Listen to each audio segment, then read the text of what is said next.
desde Las Vegas, Nevada. Iniciamos con el programa Hablando de bienes y raíces con Castillo y sus invitados. Comenzamos.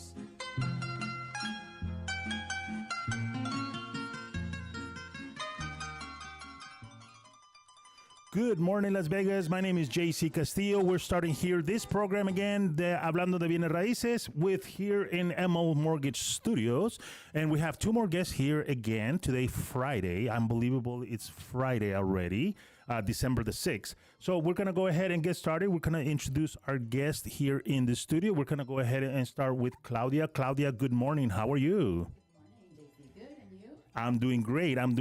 So, Claudia, can you go ahead and give me your name, your phone number, your last name, what company you work for, please? Of course. My name is Claudia Kilbride, and I work for Love Las Vegas Realty, and my phone number is 702-771-0696. Perfect. And we have here again a veteran of the show. We have Miss Vicky. Vicky, how are you? Very good. Vicky Pridemore here. I'm with ML Mortgage. Mm-hmm. So thank you for coming in. Yes. And my phone number is 702-743-1424. So the reason why I love doing this is because I get to invite people that, we believe that they're professionals. They want to do the job right and everything. But I was not aware that you two know each other for a long time, right? A very long time. So can we talk a little bit about how you guys know each other and the background on that, please? So Claudia has been in the business longer than you would think because Yes. I've known her for over 20, maybe 25 years. Wow. We're going to date ourselves here, but I was working with Washington Mutual as a wholesale rep. Okay. And at that time, Claudia was a loan originator, loan processor. So let's see, Washington Mutual hasn't been around forever. No. So that's how long ago we go back, and we happened to run into each other recently at a NAREP event. Yes. So Claudia, can you tell me your experience back in then? Because you were not you were in the real estate industry, but you were not a realtor, right? No, I was not a realtor. I was in lending, and I stumbled into it because when I moved to Vegas, it was like everybody, it was happening. Real estate was happening, and I was like, oh, I want to join. I want to get into it. So I started as an assistant loan officer, and then I went through to work as a loan processor, and I'm talking about big volumes, like 40 loans a month. She had stacks back when it was just it was like file cabinets. She had stacks. I would walk into her office. Right. She was very hardworking. Right. I work a lot of hours, but so to go back to your question, so I really enjoyed working as a loan processor, and I loved lending. I was not even imagining that I was going to become a realtor one day, but I'm here. Right. So let me ask you about that transition, right? Because if you were doing loans during the peak of the market, because like Vicky was saying, right, we're doing 40, 50 loans a month, and for people that don't do real estate, and including those real estate agents that might have one or two transactions a month that they go haywire, 40 transactions a month, it's a lot of volume because you have to be very detailed in all the information, right? Because you're pulling credit for 40 different people, and that might be 2 households per file, or maybe 3 households per file. You do a lot of tracking of paperwork. So that prepare you to become an excellent realtor, because now you're on the other side, which makes it a little bit easier. And I think somebody said it here earlier, and I don't know if Vicky, you were in studio with us or not, that said, the lending side is the brain side of the real estate section, and the realtor side, or the resale side, is the emotional part of the real estate transaction. Isn't that true? That's correct. You need to be more in tune with the personalities, with the psychology, with the motivation. Right. When you're because there's a lot of passion that goes into whether it's your first home or your retirement home, or you're relocating, you're uprooting your family, you're changing lifestyles. But on the lending side, both sides, you can't have stuff fall through the cracks. No. And so you have to be very diligent. You have to be, and I remember, like you said, with 40 files a month, you send the file to the underwriter, they give you at least a stack of conditions, a stipulation list or whatever. And You still want to close quickly, Right. but there's also emotion involved. And anytime you talk about money, money's tied to emotion. How you got it, how you earned it, whether it was given to you, where it came from. We don't love money, but we love providing for our families. We love providing a home, a retirement plan, and, building wealth, not just for ourselves, but to pass down to our kids. Right. And that's really important because, again, having been on the backside of the transaction, now you being a realtor, helping families get into real estate, your job knowledge makes it a little bit easier for the buyer to understand what the stress of the lender side goes through, right, Claudia? Correct. So, and I managed to explain to them since early stages, the steps and what to expect, and just to, sit tight and guide them through. So it's always good to have that background. Right. And really it's important to be able to, again, right, understand the process of it, because we have a lot of agents that they've never done loans.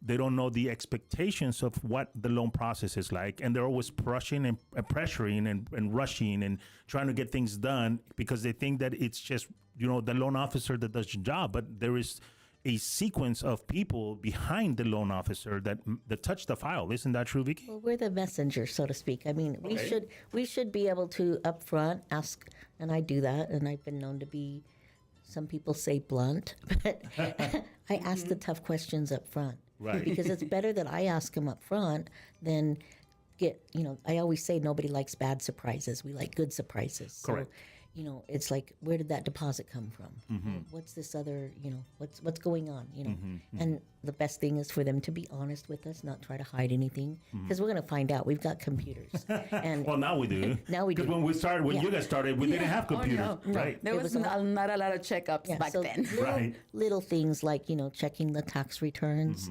We check them with the IRS, that type of thing. So we need to be careful that we do ask those tough questions, because here's what happens if we don't.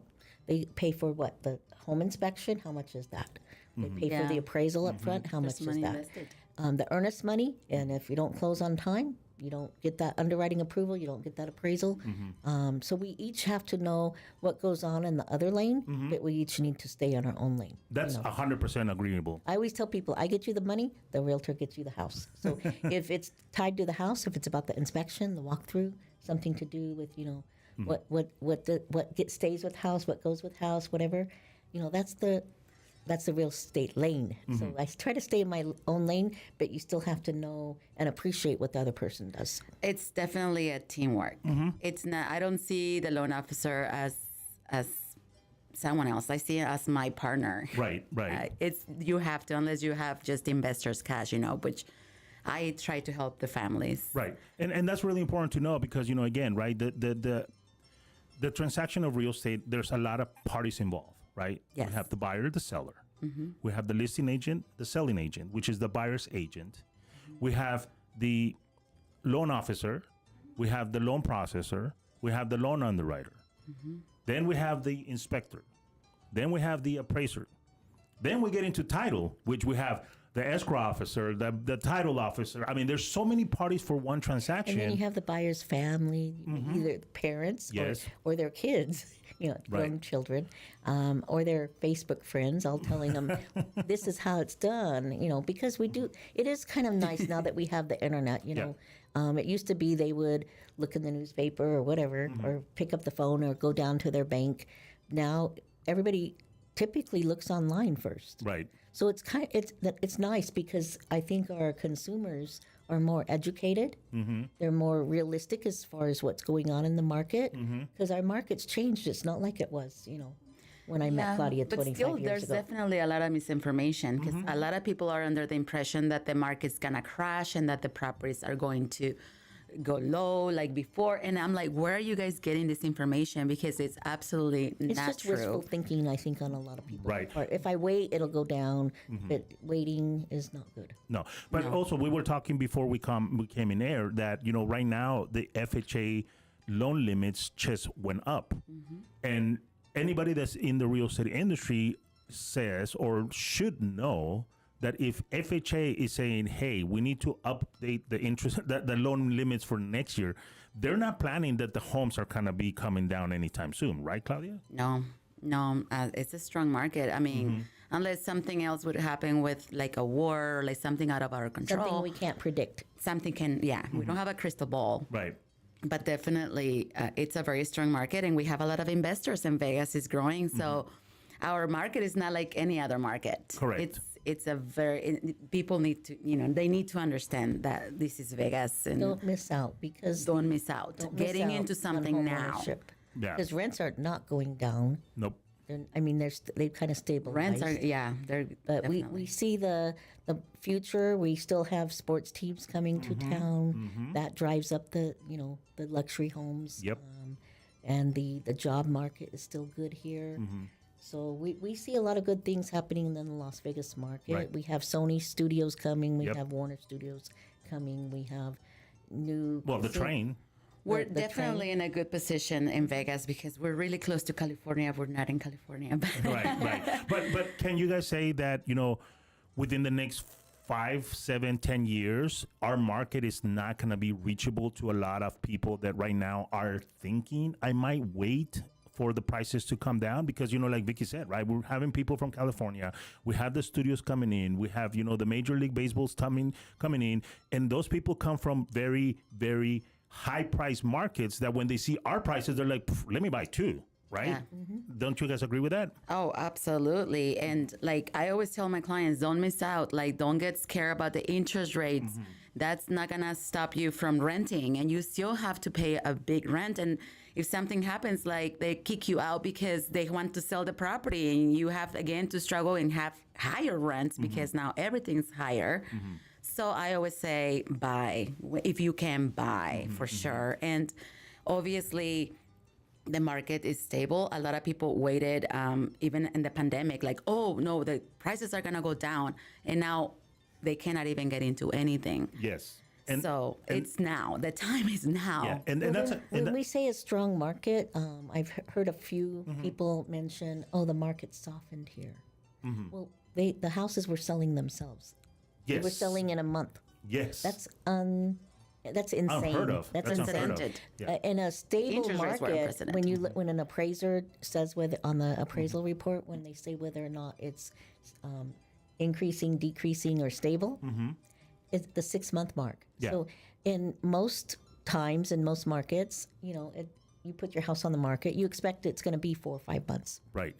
That's still stable. So let's identify the difference of that comment that you just said between it's a soft market and it's an overpriced market. Because right now I'm looking out of a lot of real estate agents that are reducing the list price because their sellers think that their property is still worth $1 million, where the actual market is like, no, we're not paying as, we don't have that frenzy anymore where everybody was overpaying properties. Now, really, the value of the homes are a very stable value, but we still have a lot of overpriced properties. So the people that say, oh, it's a soft market, do they not understand that, no, it's a corrective market? It's actually, we're getting to the price levels that they should be. What do you say about that, Claudia? Well, let me tell you, we listed a home Yeah. and it sold in one day because it was priced correctly. Or was it underpriced if it sold in one day? If you would have Or waited they a want week. to create a frenzy. We want to create a There you go, frenzy there you go. where Exactly. there's like, because it's Auction an mentality. amazing home. Yeah. Older homes, they'll stick around. Yes. And especially because what you just said, they are overpriced. Right. So let me ask you a question on that home that you sold within the one day. Your strategy as a real estate professional was coming in and giving your seller different options. Say, well, if you put your home at this price, it's probably going to sit in the market for a long time. Right. If you put it at this price, you might get some activity. But if we come in here and you really need to sell right now, this is the perfect price. They listen to you, right? Absolutely. Absolutely. That's why we're here. That's why, we are real estate agents and we're professionals and we advise our clients, like, what is their needs? What is what they want to accomplish? Like, what is the time? What is their plan to do after they sell the home? So all of that it has a say in what decisions of price wise in the market, whatever everything's selling. So In this case, it was a very peculiar situation where it's a really good neighborhood. Okay. And it's, but that doesn't happen often. It doesn't happen often, but also you have to have that tough conversation with the seller and be like, hey, you know what? This is the price. This is the value. Yes. If you want to go over, then we're going to be sitting just literally without a lot of activity, because it's happening right now. We're seeing a lot of homes right now sitting longer in the market. I think the average day on market anywhere in the valley is probably like about 60 to 75 days, where it used to be 21 to 45 days. Yeah. Right?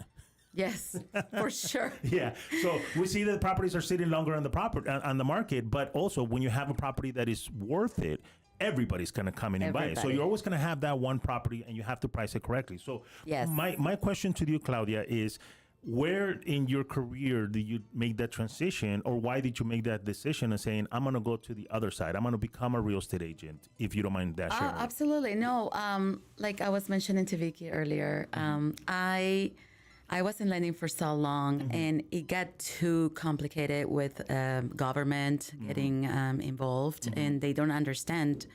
It was making us more and more like it was just stressful. It was very stressful, and the money was less and less. Yes, yeah. And in my particular case, we were doing loans nationwide, and we were doing a lot of rural loans. We were doing a lot of homes that in another states that involved more work. Like I know Nevada rules, but I have to learn and reapply for every state. So at that particular time, I was in a point where I'm like, you know what, I know I'm a people person. I like to help people. I don't like to be in a desk.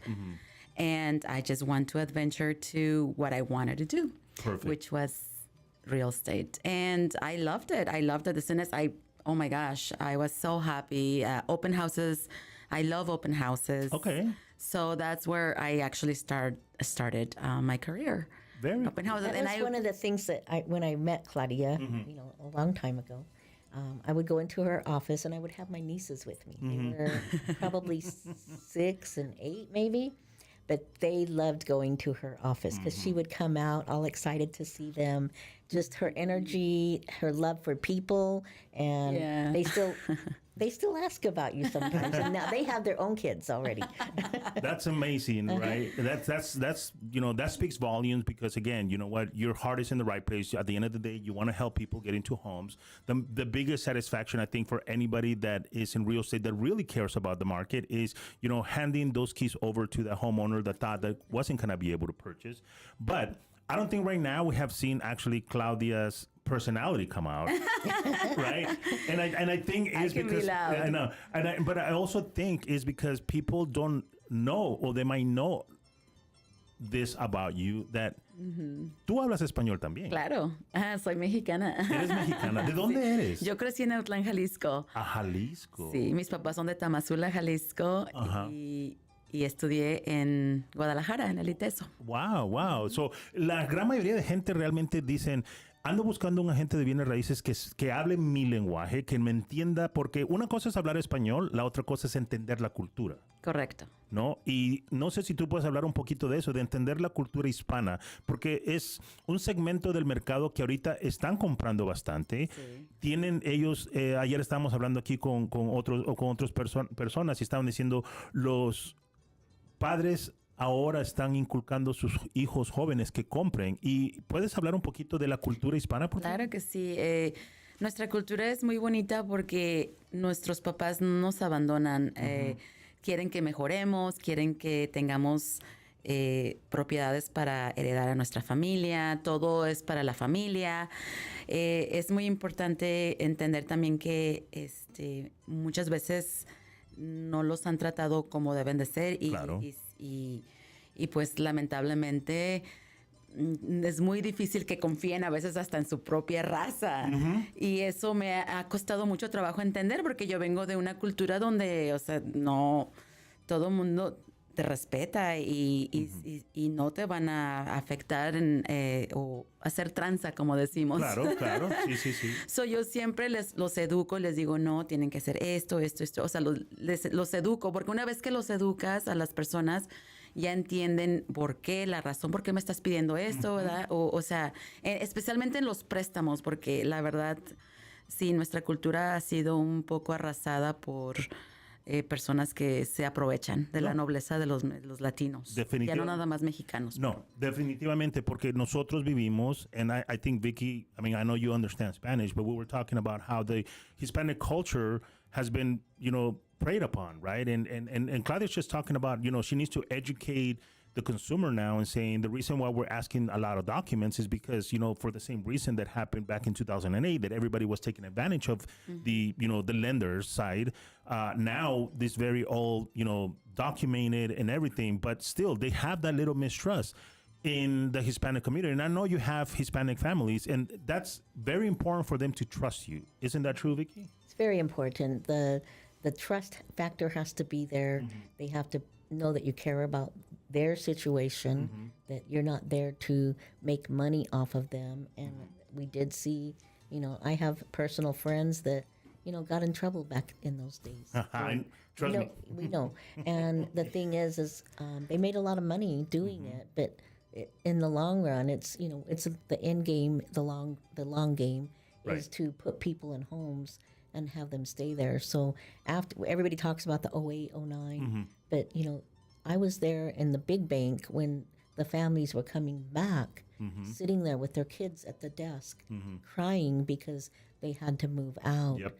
And I would look at, we called it the HUD-1 back then. It's called the settlement statement of the CD now. But I would look and see how much money.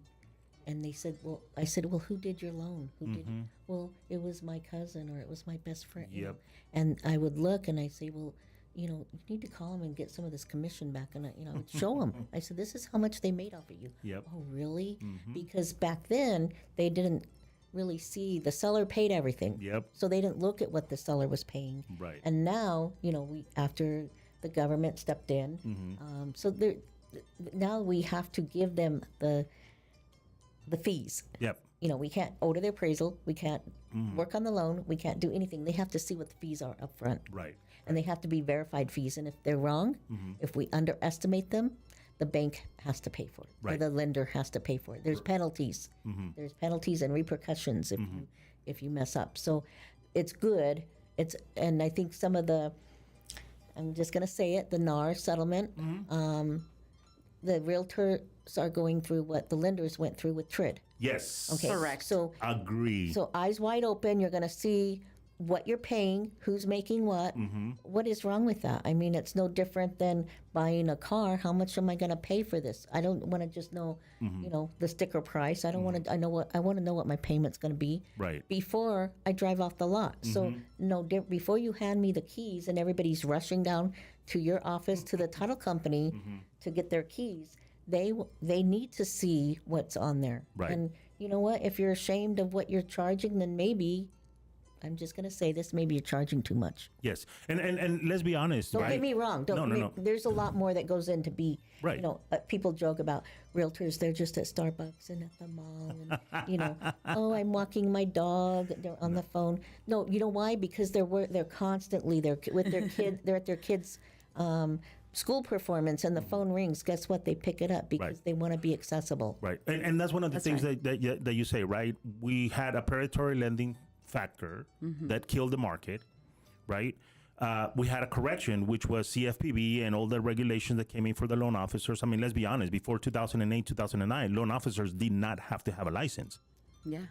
It was just, hey, you want to sell loans, you could go ahead and come in and sell loans. We'll teach you how to do the paperwork. Now there's classes. Now there's, continued education, and the real estate agents right now, they're seeing that correction in the market as well. With And how easy is it to, it's still pretty easy.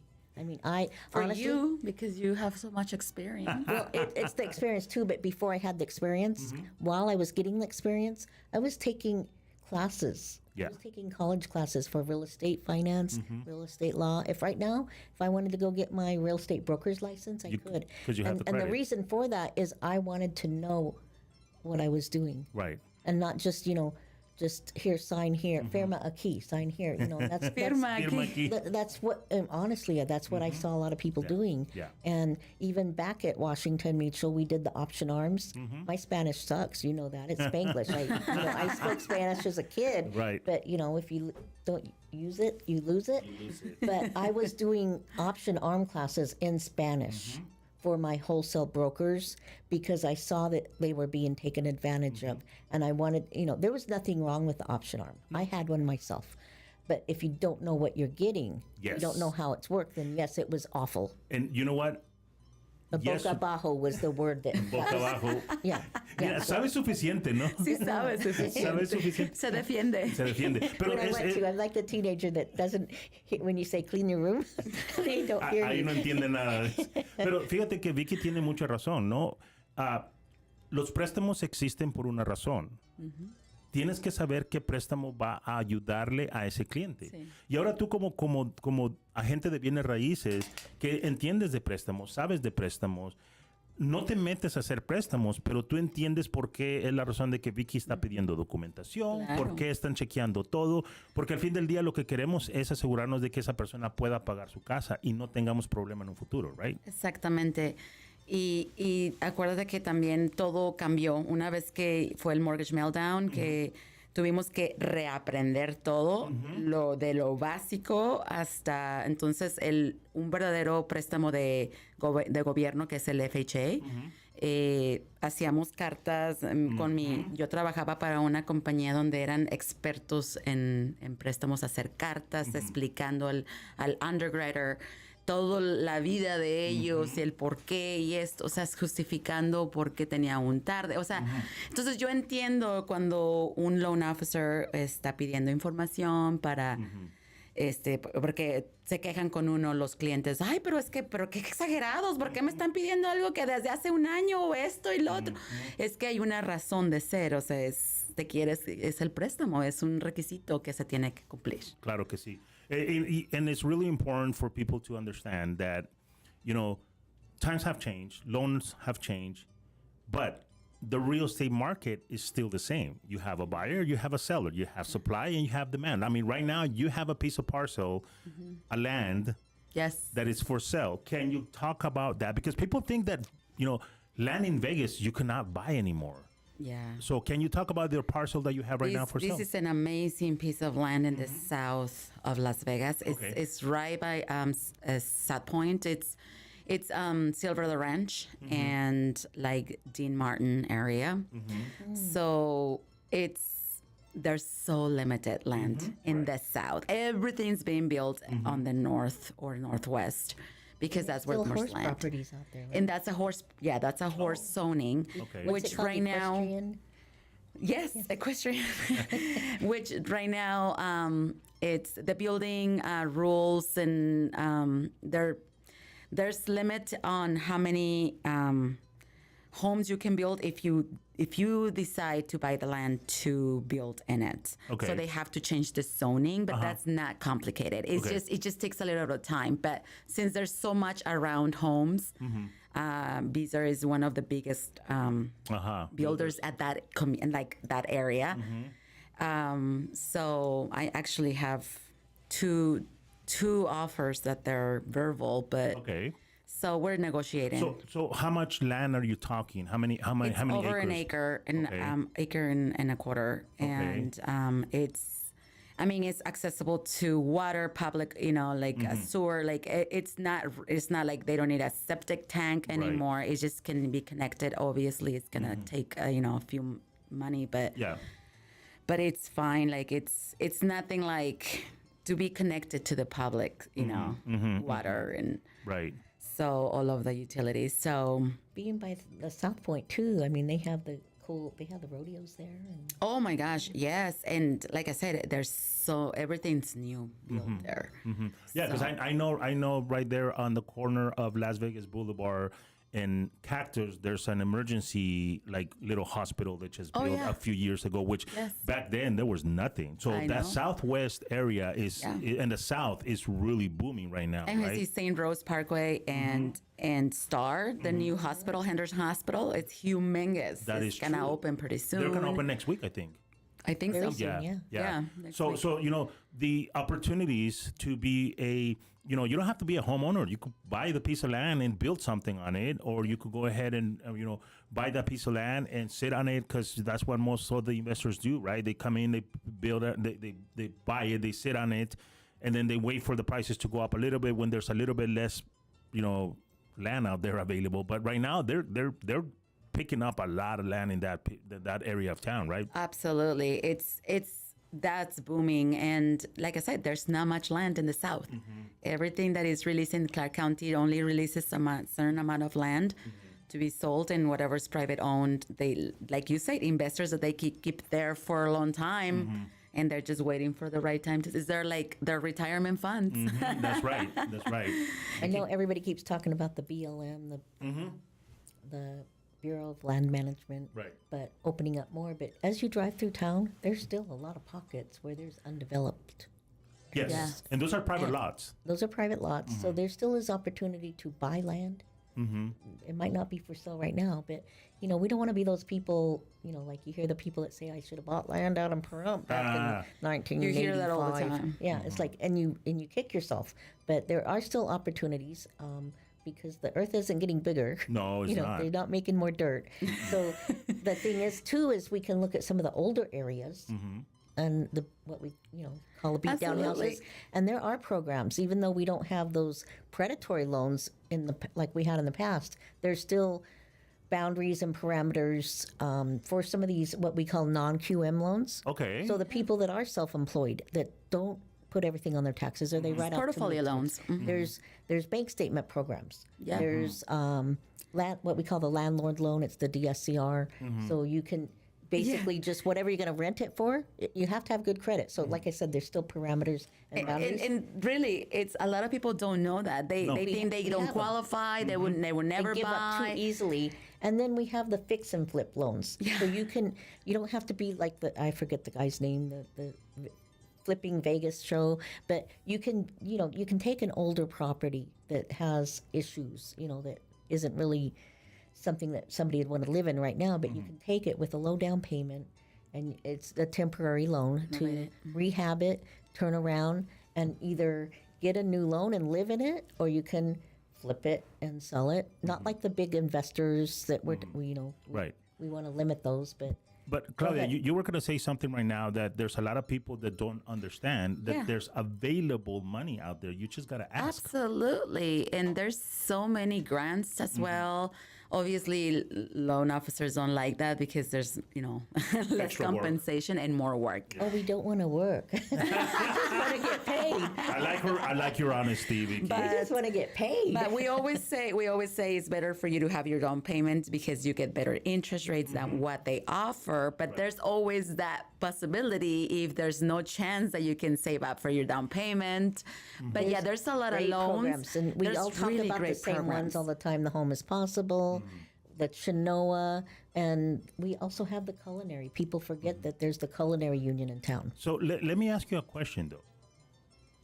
I am a small business owner. I own a small construction company, or I own a big, land care company where I have, maybe 5, 6, 7 trucks that, mow lawn all month long. I have a couple of employees and everything. Can I request or can I ask for any particular type of loan to buy your lot that's an acre where I could go and park my trucks without any issue? I mean, there's options to purchase that land without being all cash, right? Oh, absolutely. But like land, there's more restrictions because there's not many lenders that will lend on land. And most of them, they have to have a plan already by an engineer, engineering what the construction is going to be so they can lend on it. Okay. And it's usually 20% down. At There's least 20 to 10. 30, and then there is a difference between a land loan and a lot loan. Correct. So land is Explain it to me, please. Land is just the dirt. Okay. When it's a lot loan, that means I think you started on that was there has to be options or access to utilities. So that makes it a lot loan. And then, like you touched on, the zoning. So you can't just go buy land or lot as easily as you can if there's already a house on there. So sometimes it's better to find that old beat up house that's, livable, and then land. reconstruct it. But there's still a lot of opportunities if you want to buy land, like you said, to put your equipment on, as long as the zoning is fine. Right. But the You bottom go to line, private lending too. right? But the bottom line is that if this is something that you're interested in, make a phone call, right? Call Claudia and be like, hey, Exactly. Claudia, tengo unas cuantas trocas, quiero parquearlas ahí. Can I purchase this? And then you're gonna educate them. Absolutely. At least direct them to the right person to talk to, Or because tell them what the steps are. Because The a lot steps, of times, I guess they call it nurturing. I've had people where they didn't qualify when I met them. They had credit issues. They had the second job that wasn't this or that, or they didn't deposit all of their. you guide them They through. didn't deposit their tips so that it could be tracked. So you tell them these are the steps, and I've had people come back in 2 years that I They're sat finally down and I qualified. said, "This is where we're at." It's just like I don't know. It's like gaining weight and losing weight. You didn't gain it overnight. You're not going to lose it overnight. Oh, trust me, I know some people that could gain the weight overnight. So don't worry. But again, Claudia, getting back to this, right? If there's somebody out there that says, "Hey, you know what? I never really thought I could purchase land, or I never thought I could go ahead and look in the South for maybe an older home that has a little bit of space in the backyard," is that something that they should be calling you for? Oh, absolutely. And I mean, my clients call me for everything. They need a plumber, they need a electrician, they need anything, like anything related to real estate. I always tell them, like, you just call me. No matter if you think it's a dumb question, it's just call me, and I can direct you, or at least I can tell you, what's like my professional advice would be. Right. But don't be shy. Just call me. And they do. They call after they close. I had somebody call recently, and I thought this guy knew everything. He was actually in the construction business, and he called and asked, "What?" It was a water softener. What do I put in it? I don't know. That's a fair question. You don't want to ruin it Or if you don't know. They call about their homeowner's warranty. What's covered? So we don't know everything, but we have to be accessible. We have to know that, like you said, we know the people. We have the contacts, and we care about the little details after they move in, after your commission check is cashed. There are friends and family. That I told one guy, you're like my son. He goes, well, I don't know if I'm getting a good deal. I said, you're getting, you're like my son. I feel like my customers are my family. Absolutely. And they have that rapport with you, and, they feel like they're taken care of the right way. And We're definitely- protecting them. Yes, for sure. And like I said, it's we are here to help our clients, no matter what time they call us. If we don't answer, leave a voicemail. Right. And Or text. Right. And that's one of the things that Vicky said, right? When you're in real estate, you're working 24 hours a day, Yeah. 7 days a week. There's no Christmas. There's no Halloween. There's I no tell people I work birthdays. 5 to 9, not 9 to 5. Right? 5 to 9. Yep. After that, I might check, but Right. But- because but- people, especially in Vegas, I Yes. mean, we are a 24/7 town, so that's why we have the texts, we have the emails. Send Yeah. it. I don't care. If it's, I mean, trust me, I have loan officers and realtors that, will send me an email at 3:30 in the morning and be like, because that's the time that they're working. like, where are you, JC? How come you're not responding? No, but I'll get it the following morning and be Right. like, hey, you know what? I have this client that is looking for this property. I need a property profile, please. And they'll be at 3:30 in the morning because that's the time that they're up, working. Right. I mean, some people. I mean, my wife works better, at that time because she's like, I don't have phone calls to deal with. It's like, that's the peak. Put your music on. Yeah. I'm a 5:30 Yeah, a.m. so it becomes very interesting the way that the market has shifted. It becomes very interested finding the right professional, and once you have that professional, Claudia, what kind of questions do you think that people should be asking for that professional to make sure that we get the right information? Do you You understand? mean my like question? questions to purchase? To purchase, yes. Well, first of all, like, if they have the intention to call a realtor, that means they already, like Vicky said, they already like wandering around on the internet. Okay. And so more than the direction that when they call me and they ask, hey, you know, I'm thinking, I'm buying, that's when I'm like, okay, what is your situation? And I start digging into a little report and also the personality, because sometimes you cannot match loan officers. Right. You have to make sure you're like, oh no, this is like, yeah, that's a Spanish, only Spanish, or you know, like I have to make already think like, okay, she's asking about qualification or she's asking about the value, how much she can, you know, it's pretty much, it's a baby steps. Right. We need to start them. Okay, so you're looking into what area? Okay, that area. How much is your income?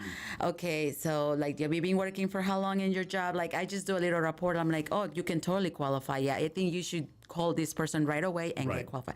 So if that's your question in reference to what, you know, when they call me, sometimes they're just like, they're all over the place and they don't know where to start. And so, you know, that's the if I answer the question that you said. Yeah, no, definitely. Because like I said, you know, you have people that are like already like, you know, I am going to buy. But then 90% of the people is, I don't know. I mean, I like the house, but I don't know if I could qualify. But having an agent that has had the experience and how to qualify people, you ask those key questions. Correct. To make a decision and saying, oh, this person is going to be perfect for this loan officer. This person is going to be perfect for this loan officer, because you already have that background. Now, imagine if you are a real estate agent that doesn't have that background, then you're limited to ask those very key questions to make the transaction be smoother. Isn't that true, Vicky? Well, like you said, you do. You get to know the family. You get, where do the kids go to school? What's your lifestyle? You know, are you going to be happy in an HOA, or are you not going to be? You know, do you know, where do you work? Do you want to be close? Do you want to be, you know, what's your, you want to be close to California? But like 'cause you go said, out, you know, you need to know, get to know them. like and you say, how we're they're gonna like be happy. psychologists, because Yes. some people are not gonna, they don't want to talk about their family. They don't want to be like, okay, why are you asking me all these questions? Like, so you immediately, when you meet someone, you kind of sense, you know, you have to, as a realtor, to know their personality, how it's because when I cannot ask too many questions, you know, because they think it's personal, or like, you know, like I just want to talk about business. Yeah. But Vicky is more like me. We go into into like really get to make a report, and for them to not to forget about you, you know, because you care. We care. Right. I know Vicky care. Right. So for sure, I know that you take care of the clients. All the steps. And that's really important, again, because again, right, you have a consumer that doesn't know if they're going to be able to purchase or not.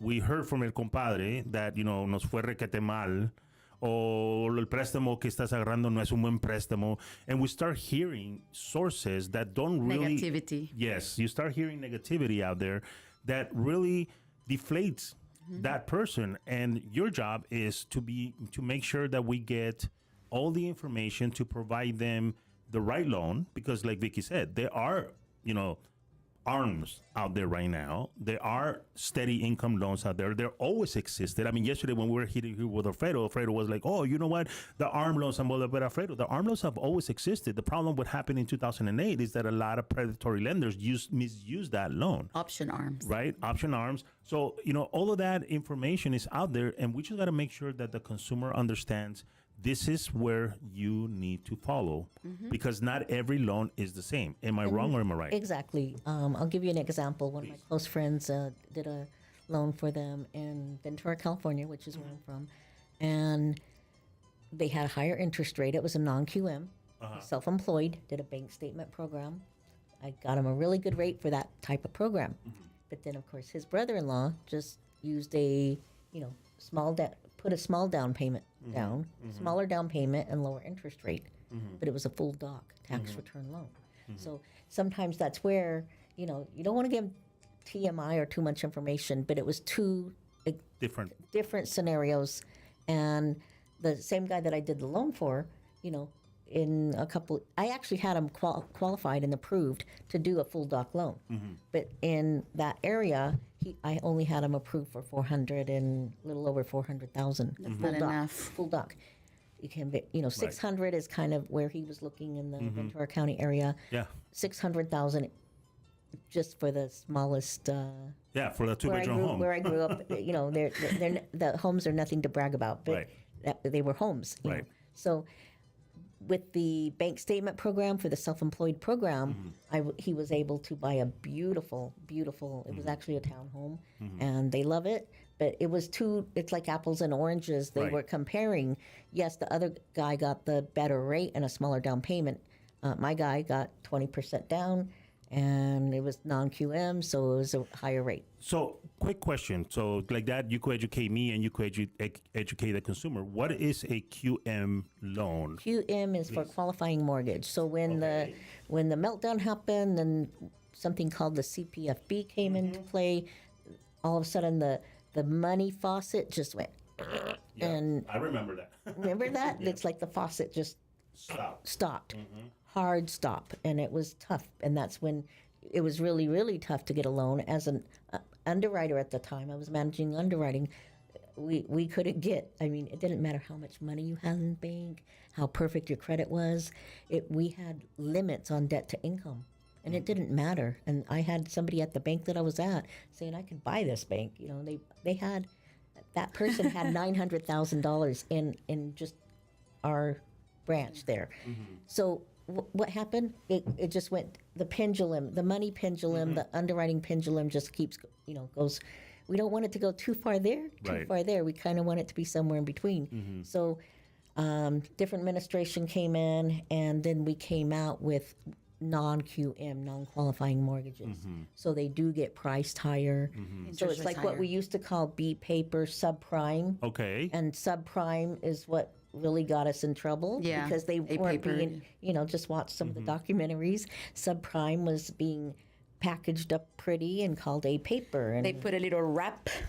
so They put a nice little ribbon on it and then sold it. So we do have not just my company, but my friends at other lenders. They have what's called non-QM or non-qualifying mortgages, and that's so they have the bank statement programs. They have the landlord DSCR programs. They have the new arms, but they're not like adjustable like they used to be.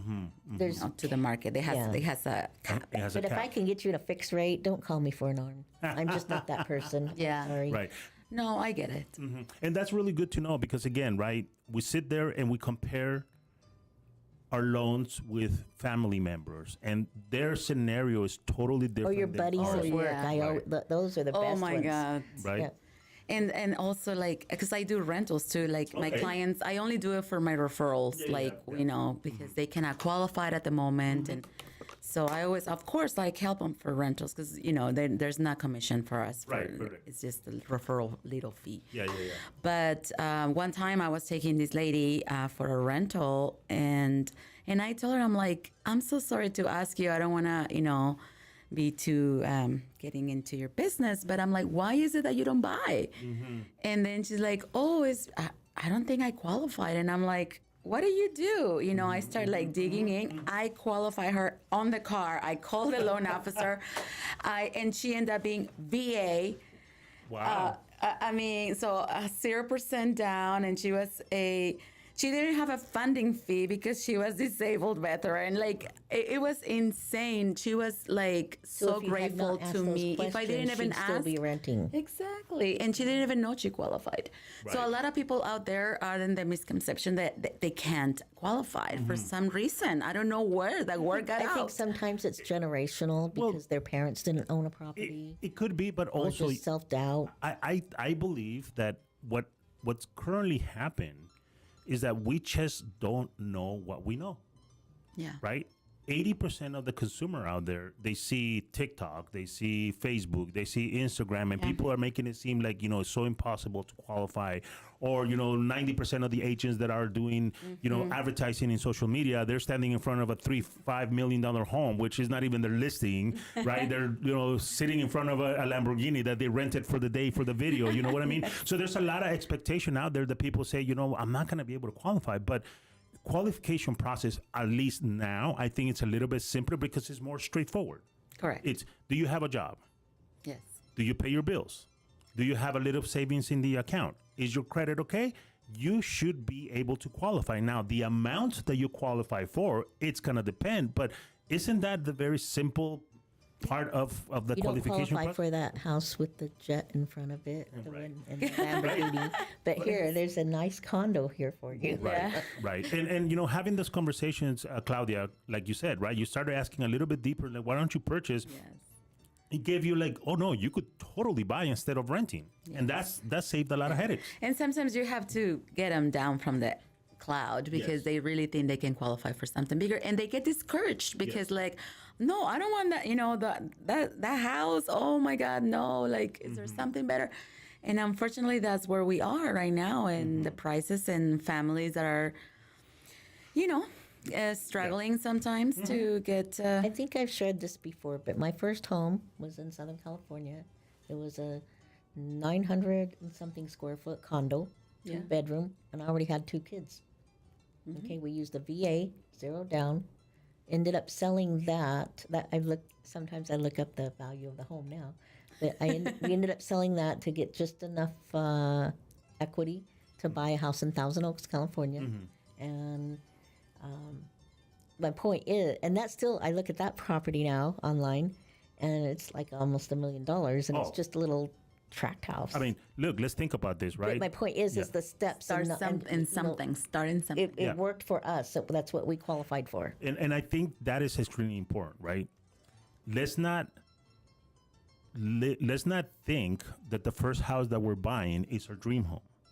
It's not your forever home. It's not for your forever it's home, but it gets If you you're renting, it's not your home. right. Well, but at least your first home, even if it's a yours. townhouse, even if it's a condominium, even if it's in East Las Vegas or in North Las Vegas or an area that you don't really want to live, but at least you are a homeowner, and that makes you And a lot future. of people love the East Side because there's nowhere to leave. Yeah, there's pride to be to have Right. a home. It's it's like you should be proud Right. to own a It property. is an accomplishment now because it means that you Home ownership. that you came up with the down payment, or if you didn't, Right. you qualified somehow. Whether it was for the non-QM, Well- the QM, but you qualified. You didn't just get here's your keys. Well- Hope you make your payment. Well, the simple fact that you are, like, you know, you're saying you're a proud homeowner, even if it's a small home right now, it could be a 3-bedroom, 2-bath home somewhere that you might not really appreciate the area, but that home is going to give you hundreds of thousands of dollars in the long term Over time. in return,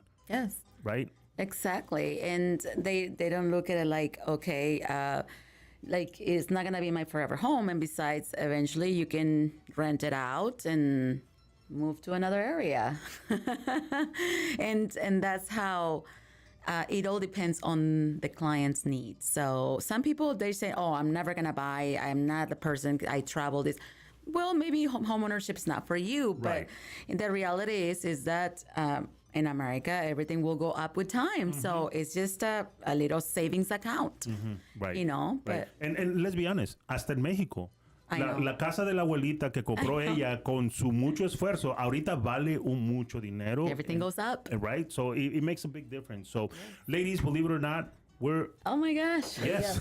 Yes, I told you, the time flies by. She and I could sit and talk for hours. We hours. can, we talk. We can Yes. talk. But no, it's definitely important, and I really appreciate you guys coming in and sharing your experience with it. So, Claudia, if somebody wants to talk with you, get a hold of you because of your real estate background and your real estate knowledge, where can they reach you? Again, name, phone number, and the company you work for. Yes, I'm Claudia Kilbride, and I used to be Torres, but I got married. And but I'm Claudia Kilbride, and my phone number, you can always reach me. You can call, text. My number is 702-771-0696. And I'm always available. Perfect. So I love Las Vegas Realty. So I'm all love. Yes, you You are. love real estate. Yes. You love Vegas. I love real estate. Right. I love the people. There we go. Vicky, please. Vicky Pridemore, ML Mortgage, over here by the IKEA. And my number is 702-743-1424. Llámame. Perfect. Llámame. Llámame. Sí, habla español. Te digo, hablas. No, entiende español. So tienes que tener Me cuidado. llaman, por favor. Claro que sí. Llámame. Well, I'm JC Castillo. You guys could go ahead and call me 702-416-4302, 702-416-4302. I work for Lawyers Title, which is the company that closes your transaction. So I always tell the buyer or the seller, remember, you guys have the right to choose your title company.